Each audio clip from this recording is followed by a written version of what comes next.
네, 이 시간에는 성령의 선교라는 제목으로 하나님 말씀 나누도록 하겠습니다. 우리가 오늘 보게 되는 성경은 사도행전 8장의 말씀입니다. 그런데 사도행전 7장에 보게 되면 어떤 사건이 나오죠?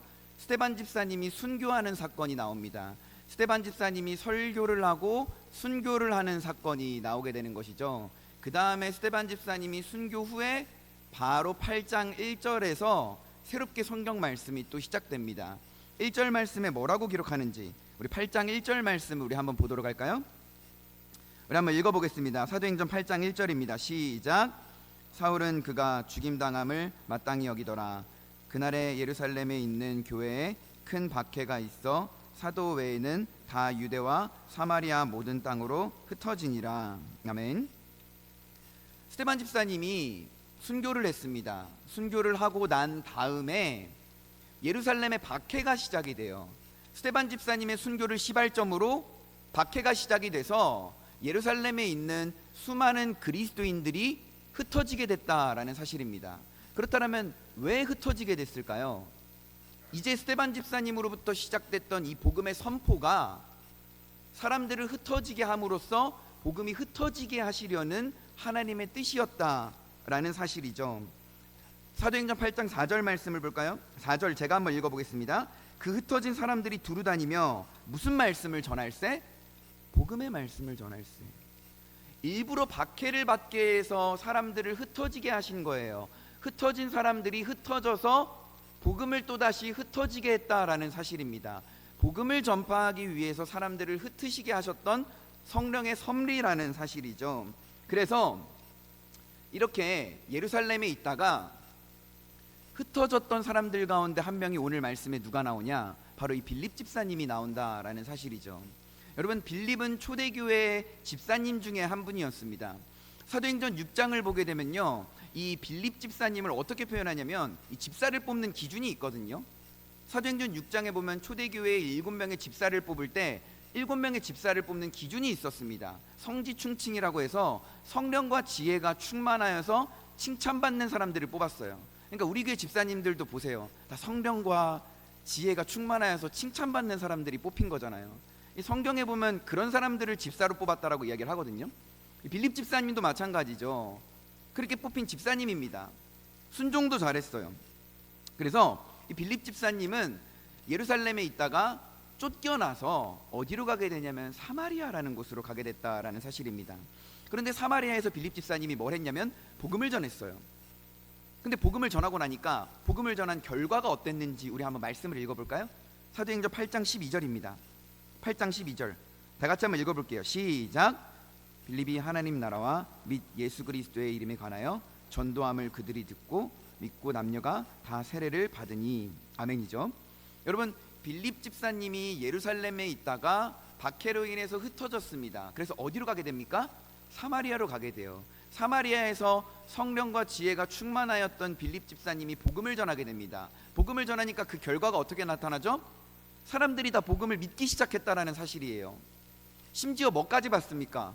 세례까지 받기 시작했다라는 사실입니다.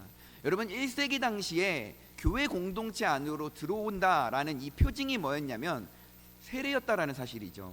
세례를 받지 않으면 교회 공동체 안으로 들어올 수 없었습니다. 물론 세례 앞에 선행되어야 되는 것이 예수 그리스도를 믿는다라고 하는 고백이어야 되겠지만 이 고백을 토대로 세례를 받은 사람들만 1세기 당시에 교회 공동체 안으로 들어올 수 있었다라는 것이죠.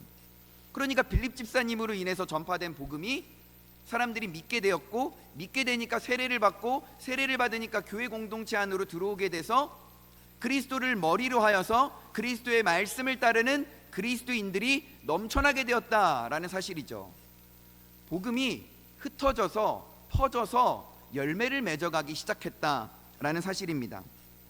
자, 이렇게 빌립 집사님이 사마리아에서 복음을 전파하는 사역을 잘 감당하고 있었어요.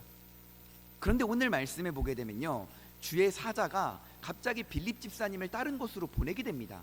사마리아에서 잘 사역하던 빌립 집사님을 다른 곳으로 보내게 돼요. 오늘 말씀에 보게 되면요, 빌립을 성령께서 어디로 보내시냐면 남쪽에 있는 가사라고 하는 도시로 보내려고 합니다. 남쪽에 있는 가사라고 하는 도시. 근데 가사라고 하는 도시는 남쪽에 있지 않습니까? 그러면 남쪽으로 가려면 어떻게 되죠? 내려가야 돼요. 내려가야 되는데 이 내려가는 길은 어떤 길이냐? 광야입니다. 광야를 거쳐서 가사라는 도시로 갈 수 있는 거예요. 그런데 하나님은 가사로 가는 길에 있는 그 광야로 사역을 잘하고 있던 빌립 집사님을 갑자기 보내게 되는 것이죠. 왜 보내게 됐을까요? 그 광야에는 복음의 목마른 한 명의 영혼이 있었기 때문입니다.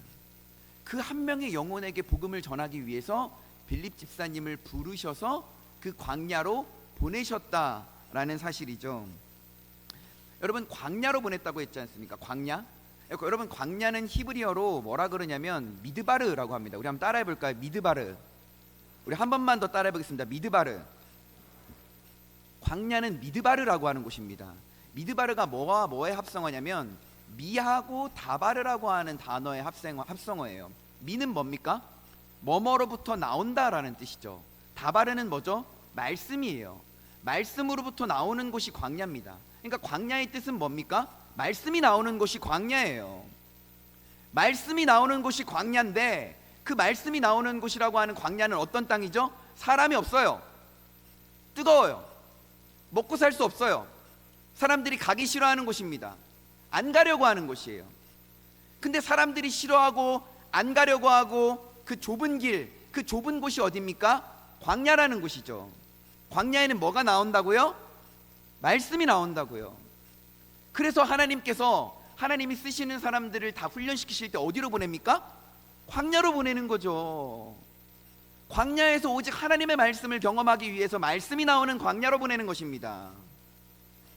그래서 사람이 떡으로만 살 것이 아니고 살아계신 하나님의 말씀으로 살 것이라 그랬잖아요. 광야로 보냅니다. 왜요? 그 광야에는 말씀이 필요한 한 영혼이 있었기 때문이죠. 누굽니까? 에디오피아라고 하는 그 나라의 국고를 맡은 한 명의 내시가 기다리고 있었다라는 사실이죠. 그곳으로 보내는 거예요. 그런데 여러분, 말이 그냥 성경에는 그냥 축소해서 얘기 때문에 갔다라고 나와 있잖아요. 근데 사마리아에서 이 가사라는 지역으로 내려가려고 하거든요. 근데 거리가 한 몇 킬로미터 정도 되냐면 70km 정도 됩니다. 지금이야 교통이 발달했고 이동수단이 발달했기 때문에 빨리빨리 갈 수 있지만 이때 당시 70km면은 굉장한 거리였다라는 사실이죠. 여러분, 지금 대한민국 건장한 성인 남성이 국방의 의무를 다하기 위해서 군대에 가지 않습니까? 대한민국 육군 기준으로 3km 달리기를 해가지고 체력을 측정합니다. 근데 3km를 쉬지 않고 달렸을 때 12분 30초 내에 들어와야지 체력이 제일 우수한 특급이라고 해요. 13분에 들어오면 1급입니다. 13분 30초면 2급이에요. 14분 이상 넘어가면 낙제입니다. 그러니까 3km를 냅다 달리는 것도 12분 30초 안에 달려야 되는 것이죠. 엄청나게 힘든 것이지 않습니까? 달려도 힘들고 걸어가도 힘든 것이죠. 근데 교통도 발달하지 않았지, 도로도 포장돼 있지 않았지, 지도가 있나요? 나침반이 있나요? 뭐 아무것도 없는 것이죠. 근데 사마리아에서 광야까지 가려면 70km를 걸어서 가야 됐다라는 거예요. 여러분, 일단 복음을 전하러 가려고 했는데 가는 길 자체부터가 이미 벌써 광야예요. 힘들어요. 그래서 여러분, 로마서 10장에 보면 복음을 전하는 자들의 발이 아름답다고 한 이유가 바로 그 이유입니다. 복음을 전하러 가는 발걸음이, 그 한 발걸음 한 발걸음 내딛는 그 걸음이 얼마나 아름다워요. 얼마나 고생스럽습니까? 일단 전하러 가는 것 자체부터가 힘들고 어렵다라는 거예요. 70km를 걸어갔습니다. 하나님께서 준비하신 영혼, 예비해 놓으신 한 명의 영혼을 거기서 이제 만나게 되었다라는 것이죠. 에디오피아라고 하는 나라의 국고를 맡은 내시입니다. 그런데 여러분, 에디오피아라는 나라는요, 왕이 다스리지 않습니다. 누가 다스리냐면 왕의 어머니가 다스려요. 왕의 어머니를 여왕이라고 하거든요. 근데 이 여왕을 통상적으로 지칭해서 부르는 명칭이 뭐냐면 간다게입니다. 우리 애굽의 왕을 뭐라고 하죠?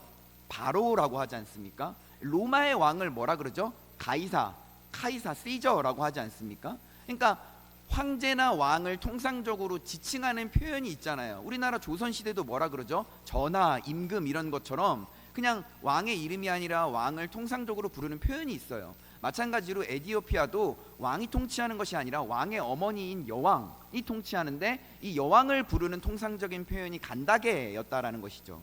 그렇다면 이 에디오피아의 여왕인 간닥의 옆에서 나라의 돈을 만지고 돈을 계산하는 사람이 누구냐? 오늘 말씀에 나오는 넷이라는 사실이죠.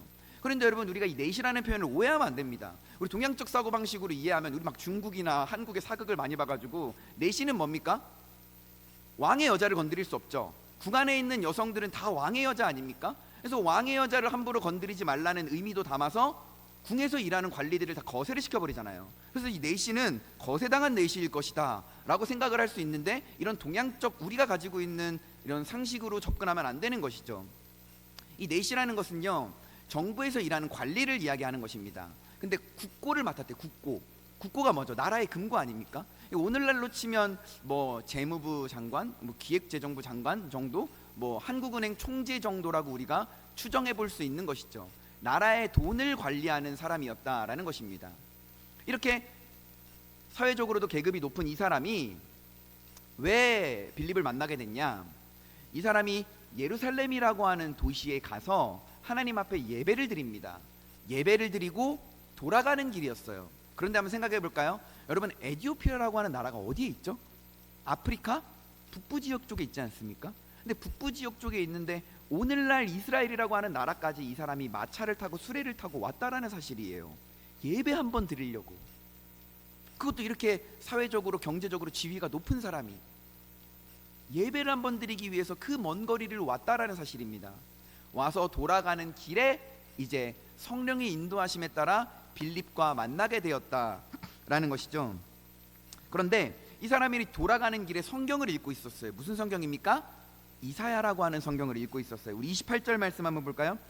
사도행전 8장 28절 말씀 한번 읽어보겠습니다. 시작.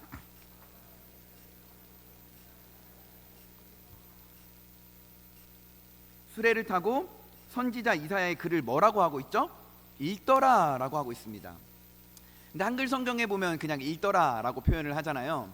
근데 헬라어 성경에 보게 되면, 원문 성경에 보게 되면 미완료 과거로 표현합니다. 그냥 읽었다가 아니라 계속해서 읽고 있었다 라고 표현을 하는 거예요. 그러니까 이 사람은 돌아가면서 계속해서 성경을 읽고 있었던 거예요. 왜요? 왜 계속해서 성경을 돌아가는 길에 읽고 있었을까요? 이 사람에게는 궁금증이 있었어요. 해결되지 않는 궁금증이 있었습니다. 예를 들어 볼까요? 에티오피아 내시는 이방인이잖아요. 근데 이방인이 예루살렘 성전에 가서 예배를 드립니다. 그렇다면 예루살렘 성전에서 지금 예배를 드리고 있어요. 그럼 이방인은 어디서 예배를 드려야 되냐면 이방인의 뜰이라고 하는 공간이 있습니다. 이방인은 유대인들과 같이 예배를 드릴 수 없어요. 이방인의 뜰에서 따로 예배를 드려야 됩니다. 유대인들과 떨어져서. 그래서 이 에티오피아 내시는 뭐라고 생각할까요? 내가 우리나라에 내가 이렇게 계급이 높은 사람인데 여기 와가지고 내가 이방인 취급을 받아야 돼? 여기 와가지고 내가 이렇게 따로 예배를 드려야 돼? 왜 하나님은 예배를 이렇게 따로 받으실까? 왜 하나님은 이방인을 이렇게 취급하실까? 생각하지 않았겠습니까? 하나님은 도대체 누구실까? 생각하지 않았을까요? 이 사람이 이사야라는 성경을 읽으면서 하나님은 도대체 어떤 분이실까? 이 이사야서에서 이야기하고자 하는 바가 무엇일까?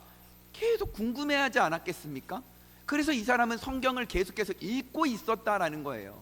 이해되지 않는 성경을 읽고 있었습니다. 깨달아지지 않는 성경을 읽고 있었어요. 그래서 이 사람을 이해시키고자, 이 사람에게 깨달음을 주고자 주의 성령이 빌립을 이 사람에게 붙이게 되었다라는 것입니다. 그런데 이 사람이 읽고 있었던 성경이 무슨 성경이냐면 이사야라는 성경이잖아요. 그런데 우리 평안교회 성도님들은 다 이사야라는 성경이 어떤 성경인지 아시겠지만, 이사야가 어떤 성경이죠? 메시아 예수가 이 땅에 오셔서 우리를 구원할 것이라는 이 예언적 메시지를 가장 많이 기록하고 있는 성경이 바로 이사야라고 하는 성경입니다. 이사야에 보게 되면요, 무려 7번에 걸쳐서 메시아 예수가 이 땅에 온다라고 직접적으로 예언을 하고 있어요. 이사야 4장, 7장, 9장, 11장, 35장, 42장, 53장 이 7번에 걸쳐서 이야기를 합니다. 이사야 4장에 보게 되면요, 여호와의 싹이 날 것이다, 여호와의 싹이 이 땅에 필 것이다, 너희를 구원할 것이다 라고 이야기를 해요. 이사야 7장에 볼까요? 이사야 7장 14절에 보면, 보라, 처녀가 잉태하여 아들을 낳을 것이요 그의 이름을 임마누엘이라 하리라. 처녀 마리아에게서 아들 예수가 성령으로 잉태돼서 태어나서 그 아들 예수가 너희와 항상 함께 있을 거라는 임마누엘의 예언이 이사야 7장 14절에 나왔다라는 사실이죠. 이사야 9장 말씀에 보면, 한 아기가, 한 아들이 우리에게서 태어났으니 그 아들의 이름은 기묘자라, 모사라, 전능하신 하나님이라, 영존하시는 아버지라, 평강의 왕이라. 평강의 왕이 이 땅에 와서 너희의 영적인 상태를 정말 평강하게 해줄 거야. 너희와 하나님과의 죄로 인해서 원수되었던 관계 가운데 평안을 줄 거야 라고 예언을 했었다는 사실이죠. 그리고 또한 이사야 11장에 보면 이새의 줄기에서 싹이 날 것이라고 이야기를 합니다. 이새의 줄기가 뭐죠? 이새의 아들 다윗 아닙니까? 다윗의 후손으로 예수 그리스도가 올 것이라는 것을 이미 벌써 예언했다라는 사실이죠. 이사야 35장에 볼까요? 이 메시아가 이 땅에 오실 때 맹인이 눈을 뜨게 될 것이고 못 듣는 사람이 듣게 될 것이고 다리를 저는 자가 사슴같이 뛰게 될 것이라고 예언을 하고 있습니다. 실제로 예수님이 오셔서 어떻게 하시죠? 맹인을 고쳐주시잖아요. 못 듣는 사람 듣게 해주시잖아요. 안진뱅이 일으켜 주시잖아요. 베드로도 나사렛 예수 그리스도로 이름으로 명하노니 일어나 걸으라 라고 명령했지 않습니까? 메시아가 와서 이 땅에 일어날 일들이 다 이루어지고 있는 것이죠. 이사야 42장에 보면 하나님의 종이 이 땅에 올 것이다 라고 얘기를 하는 것이죠. 마가복음에 보면 예수님을 뭐라고 표현합니까? 고난받는 종으로 표현하죠. 이 땅에 와서 우리를 대신해서 고난을 받으실 종으로서 이미 벌써 오셨지 않습니까? 우리가 너무나도 잘 알고 있는 이사야 53장에 보면 뭐라고 나오죠? 그가 찔림은 우리의 상함 때문, 그게 우리의 허물 때문이라. 그가 채찍에 맞음으로 우리가 평화를 누리고 그가 징계를 받음으로 우리가 나음을 입었도다. 우리를 위해서 십자가에서 채찍질 당하시고 십자가를 지시고 고난 당하시는 예수 그리스도를 그리고 있지 않습니까? 그러니까 이사야라는 성경을 보면요, 온통 예수 그리스도에서 설명을 하고 있어요. 그런데 이 내시가 지금 이사야라고 하는 성경을 읽는데 이 이사야라고 하는 성경에서 말하는 이 내용이 예수를 이야기한다는 것을 압니까? 모릅니까? 모르죠. 그래서 주의 성령은 빌립을 이 내시에게로 붙여주셨다라는 것입니다. 그래서 이 빌립에게 물어보는 것이죠. 너 이 성경을 읽고 있는, 네가 이사야라는 성경을 읽고 있는데 이거 혹시 무슨 뜻인지 아니? 깨닫고 있니? 그러니까 모른다라고 대답해요. 그러니까 빌립이 같이 수레에 타서 복음을 전하는 것이죠. 그런데 빌립은 어떤 사람입니까? 유대인이에요. 유대인이라는 것은 뭐죠? 구약에 능통한 사람입니다. 이미 벌써 구약의 말씀, 이사야의 말씀을 다 알고 있는 사람이에요. 근데 빌립은 구약을 알 뿐만 아니라 또 뭘도 알고 있죠? 신약도 알고 있어요. 예수 그리스도도 알고 있어요. 사마리아에서 예수 그리스도에 대한 복음을 전하다가 광야로 오게 된 것 아닙니까? 그러니까 구약부터 시작해서 이사야의 말씀부터 시작해서 예수 그리스도에 대한 복음의 내용을 이 내시에게 전하게 되었다라는 것이죠. 그러니까 이 내시가 어떻게 됩니까? 깨닫게 돼요. 믿게 돼요. 아, 이 이사야서에 나오는 내용이 이 내용이구나를 알게 되는 것입니다. 우리 말씀을 하나 볼까요? 사도행전 8장 32절, 33절 말씀인데요. 이 32절에서 33절 말씀을 제가 요약을 해드리겠습니다. 보게 되면 무슨 내용이냐 하니 이사야 53장의 내용을 읽고 있었어요. 이사야 53장의 내용이 뭐죠? 털 깎는 자 앞에서 잠잠한 어린 양을 표현하고 있죠. 예수님은 뭘로 상징됩니까? 구약에서 어린 양으로 상징되지 않습니까? 6월절에 어린 양을 죽여서 그 피를 문설주에다가 바르게 되면 어떻게 됩니까? 하나님이 그 어린 양의 피가 발린 집은 심판하지 않고 넘어갔어요. 그래서 여러분 6월절이라는 표현이요, 넘을 유자에 넘을 월자를 씁니다. 넘고 넘는 절기가 바로 6월절이에요. 그래서 어린 양의 피가 발려져 있는 집은 심판하지 않고 넘어간다라는 거예요. 묻지도 않고 따지지도 않고 그 피가 발려져 있는 집은 그냥 넘어가게 되어 있습니다. 그래서 영어 성경에도 보게 되면 6월절을 뭐라고 합니까? 패스 오버이라고 하잖아요. 패스 그냥 지나간다는 거예요. 우리 막 얘기하다 보면 너 오버 좀 하지 마 이렇게 하지 않습니까? 들뜨지 좀 마 이러지 않습니까? 지나가고 넘어간다라는 거예요. 어린 양의 피가 발려져 있는 집은 죄를 묻지 않고 지나가고 넘어가는 것, 그게 바로 6월절입니다. 근데 그 어린 양으로 상징되시는 분이 이 땅에 오셨죠. 누굽니까? 예수 그리스도지 않습니까? 그래서 요한복음 1장에 보면 세례 요한이 자신에게 세례를 받으러 나오시는 예수님을 향해서 뭐라 그럽니까? 보라, 세상 죄를 지고 가는 하나님의 어린 양이로다. 고린도전서 5장 7절에 보면 뭐라 그럽니까? 6월절 곧 어린 양 그리스도께서 희생되셨다라고 이야기를 하는 것이죠. 그러니까 6월절의 어린 양은 예수 그리스도를 가리키는 것이죠. 근데 이 어린 양이 털 깎는 자 앞에서 잠잠했다 그럽니다. 양을 죽이기 전에 어떻게 합니까? 털 깎은 다음에 죽여버리는 것이죠. 근데 예수님은 어린 양으로 상징되는 분으로서 십자가에서 죽으시기 전에 마치 어린 양이 죽음 앞에서 반항하지 않고 그 온순한 동물이 잠잠히 있는 것처럼 예수님도 십자가를 지시기 전에 그저 그냥 침묵으로 일관하시면서 어린 양처럼 잠잠히 죽음을 받아들이셨다라는 사실입니다. 예수님이 왜 잠잠하게 계셨을까요? 예수님은 신 아닙니까? 십자가에 내려와가지고 다 지옥 보내고 심판하실 수 있는 분 아닙니까? 근데 왜 묵묵히 그저 그냥 침묵으로 일관하시면서 빌라도 앞에서 재판을 받을 때도 자신 스스로를 변호하지 않으시고 왜 십자가를 지셨던 것일까요? 십자가를 지고 죽는 것이 하나님 아버지의 뜻이었기 때문입니다. 아멘이십니까? 그 뜻에 순종하고자 자신의 뜻을 내려놓고 어린 양처럼 잠잠히 죽음으로 향하셨다라는 사실입니다. 그래서 오늘 말씀에 보게 되면 불의한 재판을 받으셨다라고 나와요. 예수님이 본디오 빌라도에게 재판을 받습니다. 우리가 사도신경을 외울 때 본디오 빌라도에게 고난을 받으사라고 고백을 하잖아요. 그래서 많은 사람들이 오해하는 게 본디오 빌라도가 예수를 죽였다라고 생각하는데, 사실 예수 그리스도를 죽음으로 몰아간 사람은요, 표면적으로 볼 때는 유대주의자들입니다. 유대교의 종교 지도자들이 예수를 시기해서 죽음으로 몰아간 것이죠, 표면적으로 볼 땐. 그럼 본질적으로 볼 땐 예수를 죽인 게 뭡니까? 나의 죄가 예수를 죽게 했다라는 것이죠. 예수님은요, 본디오 빌라도 앞에서 재판을 받으실 때 스스로를 충분히 변호할 수 있었어요. 왜냐하면 로마에는 법이 두 개가 있습니다. 하나는 로마법이 있고요, 하나는 유대교의 종교법이 있습니다. 그런데 예수님께서는 종교법에서 고발당하신 거예요. 신성을 모독했다, 지가 하나님의 아들이라 그런다, 얘 죽여야 된다 해가지고 종교법에서는 종교 지도자들에 의해서 예수를 사형에 처하겠다라고 결정을 내려버렸어요. 근데 중요한 건 종교법에 따라서 사람을 죽여버리게 되면 무슨 법을 어기게 되는 겁니까? 로마법을 어기게 되는 거예요. 그래서 종교법은 통과했으니 이 로마법에 통과시켜가지고 예수를 죽이고자 빌라도에게 찾아왔던 것이죠. 그런데 빌라도는 이 사람에게서 죄를 찾지 못한다라고 했어요. 그런데 사람들이 하도 원성이 잦고 유대교의 종교 지도자들의 입김이 세다 보니까 어쩔 수 없이 이 사람을 내어주게 되었다라는 것입니다. 그러니까 예수님은 재판조차도 불공정한 재판을 받게 되었다라는 것이죠. 죽음 앞에서 침묵으로 일관하시고 불공정한 재판 가운데 십자가형에 내어지시는 그 예수님의 모습을 그린 이사야 53장을 네시가 읽고 있었어요. 그러니까 이것을 깨닫지 못하고 이게 무슨 뜻인지 모르니까 빌립 집사님이 성령의 인도하심에 따라서 네시 옆에 와가지고 이 말씀을 가르쳐 줍니다. 그러니까 이 사람이 믿게 돼요. 이 말씀이 예수 그리스도를 가리키는 것이구나 라고 깨닫게 됩니다. 그러니까 이 에디오피아 네시가 뭐라 그럽니까? 길을 지나가다가 물이 있는데, 아니 빌립 집사님 여기 물이 있네요, 기왕 이 물이 있는 김에 우리 세례를 받읍시다. 내가 세례를 받는데 무슨 거리낌이 있겠습니까? 그래가지고 둘이 수레에서 내려서 빌립 집사님이 네시에게 세례를 주고 네시도 갈 길 가고 빌립 집사님도 갈 길을 가게 되었다라는 이야기가 오늘 본문의 말씀이라는 사실이죠. 자, 그렇다면 오늘 본문 말씀을 보게 될 때요, 여러분, 하나님께서는 빌립이라고 하는 사람을 사마리아로 보내셔서 선교하게 하시고 또한 광야로 보내셔서 에디오피아 네시 한 명에게 선교를 하게 하셨다라는 것입니다.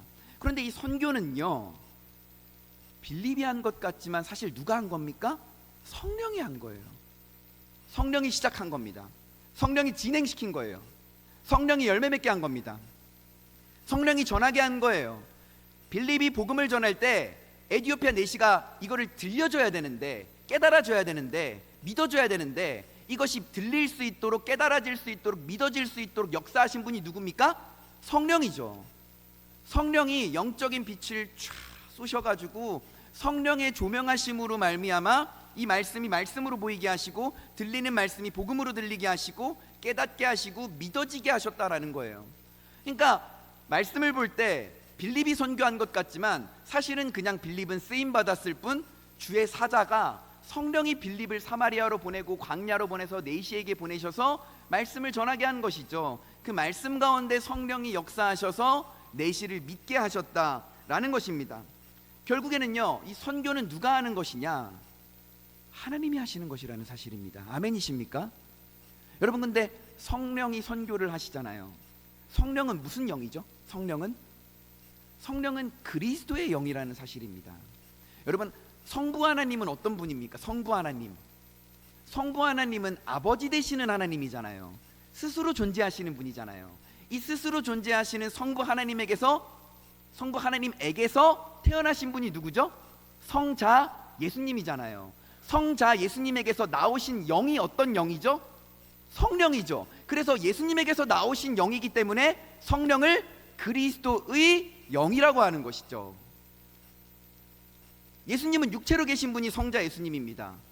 그러면 영으로 계신 분이 그리스도의 영이신 성령 하나님이에요. 성령 하나님의 역할은 뭡니까? 그리스도의 영으로서 그리스도가 이 땅에서 전했던 복음, 그리스도가 이 땅에서 했던 사역들을 적용시키시는 분이 바로 성령 하나님이라는 사실이에요. 예수님은 육체로 활동하셨지만 성령은 영으로 활동하십니다. 그리스도의 영이 영으로 활동하시면서 예수가 하셨던 사역을 다 적용시키는 거예요.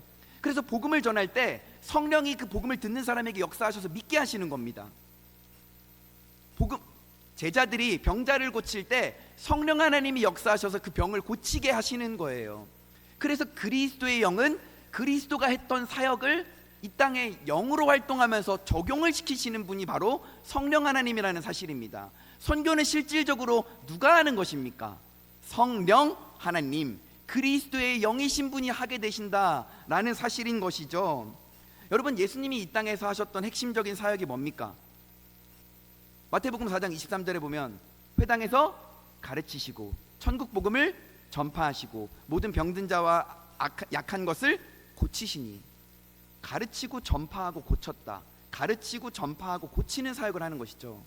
예수의 이름으로 가르칠 때, 예수의 이름으로 복음을 전파할 때, 예수의 이름으로 고칠 때, 그때 영이신 그리스도의 영이신 성령이 이 모든 사역 가운데 개입하시고 간섭하시고 참견하시고 역사하셔서 이 사역이 사역되게, 말씀의 능력이 나타나게 역사하시는 분이 누구다? 그리스도의 영이신 성령 하나님이라는 것이죠. 성령 하나님이 빌립을 사용하셔서 복음을 전할 때 역사하십니다. 선교하게 하십니다. 시작부터 진행부터 결과까지 책임지는 것까지 모든 것을 다 성령이 하시는 것이죠. 그래서 여러분, 사실 선교는 누가 하는 거냐면 성령이 하시는 거예요. 그래서 여러분, 오늘 말씀의 제목이 뭡니까? 성령의 선교라는 사실이에요. 성령의 선교. 오늘 말씀의 제목이 뭐라고요? 성령의 선교입니다. 자, 그렇다면 성령님이 선교를 하시는 거예요.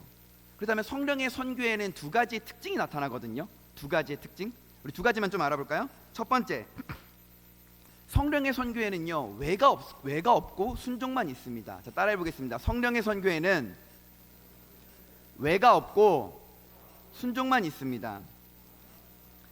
여러분, 하나님께서 빌립을 사마리아로 보낼 때 빌립이 사마리아로 갈 때 순종했습니다. 그런데 당연히 순종해야 되는 거 아닌가요? 라고 생각하실 수 있잖아요. 그런데 사마리아는 어떤 땅이죠? 유대인들에게는 왼수와도 같은 땅이 사마리아 땅이었어요. 유대인들이 부정하게 여기는 사람, 강아지보다도 못하게 여기는 민족이 누구냐? 사마리아 사람들이었다라는 것입니다.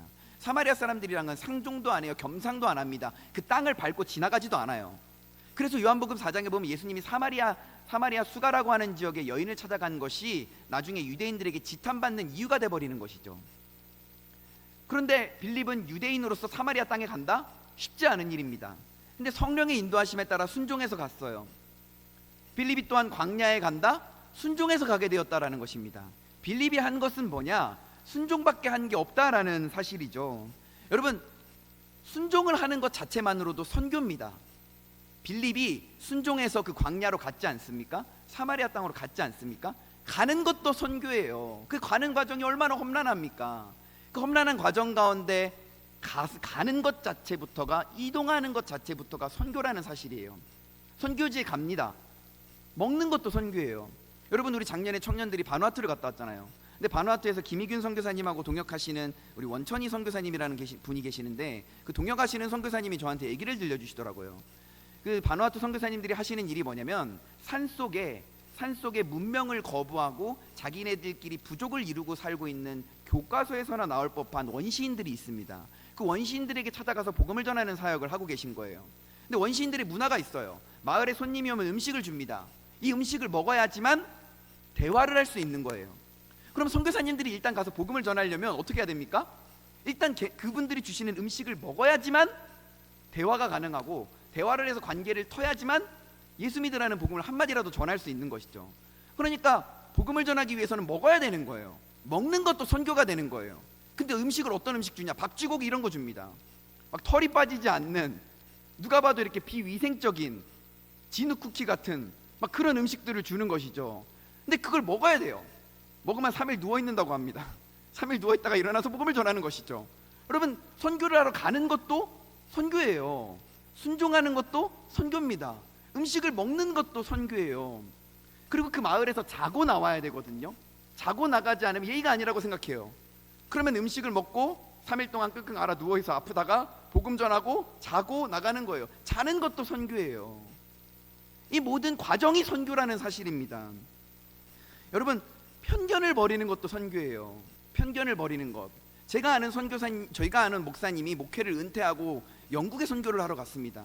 그러니까 그 교회에서 한평생 30년 사역하시고 이제 은퇴를 하시고 영국에 이제 노년에 선교사로 가시겠다라고 가셨는데 성도님들이 다 수근수근 하시는 거예요. 아니 어떻게 무슨 목사님이 한평생 한국에서 목회하시다가 은퇴해가지고 뭐 동남아나 아프리카나 후진국에 가고 좀 정말 더 복음의 불모지에 가서 선교를 해야 되지 무슨 영국에 가서 선교하시냐 이렇게 얘기를 했다라는 것이죠.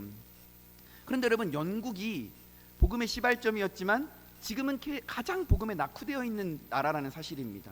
차별금지법 통과됐잖아요. 복음 전하는 불법이에요. 선교지입니다. 선교지. 그러니까 어디 선교지를 가든지 간에 어떠한 사역을 하든지 간에 이 선교를 한다는 것에 대해서 편견을 버리는 것도 선교라는 사실이죠. 내 고집, 내 자아, 내 주장을 버리는 것도 선교입니다. 그리고 복음을 직접적으로 전하는 것도 선교예요. 기도하는 것도 선교라는 사실입니다. 모든 것이 선교예요. 후원하는 것도 선교예요. 선교의 모든 과정 자체가 선교라는 사실입니다. 이러한 선교의 사역을 감당하시는 저와 여러분들이 되시길 주님의 이름으로 축원합니다. 선교의 사역 가운데 순종하시는 여러분 되시길 주님의 이름으로 축원합니다. 왜를 묻는 게 아니에요. 선교에는 왜를 다는 게 아닙니다. 성경의 수많은 인물들을 보세요. 누가 선교 가야 되는데 왜요? 왜 가야 돼요? 왜 거기로 가야 돼요? 이거 왜 해야 돼요? 아무도 물어보지 않았어요. 물어보지 않고 요나 같은 경우에는 도망가다가 하나님 치셨지 않습니까? 돌아오게 된 왜를 물어보면 하나님 치시는 거예요. 하나님의 뜻대로 이끄시는 겁니다. 요나의 계획이 중요한 게 아니에요. 제자들의 계획이 중요한 게 아닙니다. 하나님의 계획이 중요하고 이 하나님의 계획대로 이끌어 가시는 성령의 선교라는 사실이에요. 그래서 여러분들, 선교는 내가 하는 것이 아니라 어차피 성령의 인도하심과 성령의 계획대로 이끌어 가시는 거기 때문에 선교는 성령 하나님이 하시는 것이라는 사실입니다. 아멘이십니까?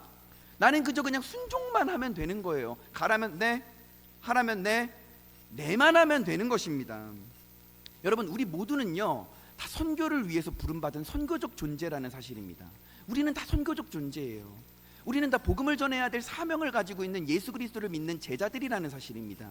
선교적 존재로서 우리는 선교를 해야 합니다. 선교 앞에서 왜를 묻지 말고 순종해야 되는 거예요. 보내는 것이 어디든 가라 그러면 가는 것입니다.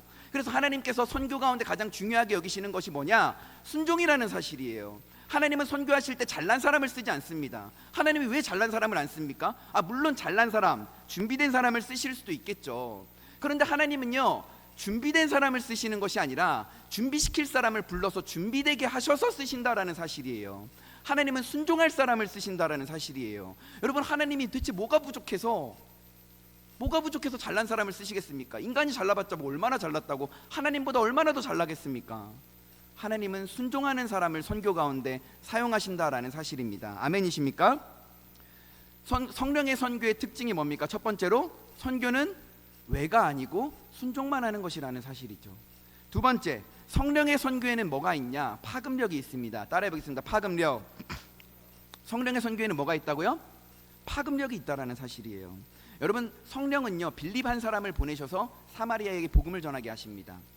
그리고 또 어디에 복음을 전하게 합니까? 광야에서 네시에게 복음을 전하게 돼요. 여러분, 네시가 복음을 믿었습니다. 그럼 어디로 가죠? 에티오피아로 가겠죠. 에티오피아로 가면 누구에게 복음을 전할까요? 이 네시가 부하들에게 복음을 전하겠죠. 네시를 시작으로 해서 이 에티오피아라고 하는 나라에 복음이 흘러가게 될 것인 것이 아닙니까? 그러니까 네시를 통하여서 복음의 파급력이 일어나는 것이라는 사실입니다.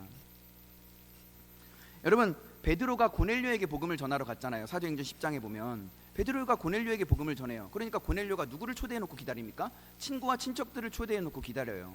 고넬료 한 사람에게 복음을 전하러 갔는데 이 복음이 고넬료를 통하여서 친구와 친척들에게 퍼져나갑니다. 근데 고넬료 어떤 사람이죠? 직업이 백부장이에요. 자기 밑에 100명의 군인들을 거느릴 수 있는 오늘날의 중대장과 같은 사람입니다.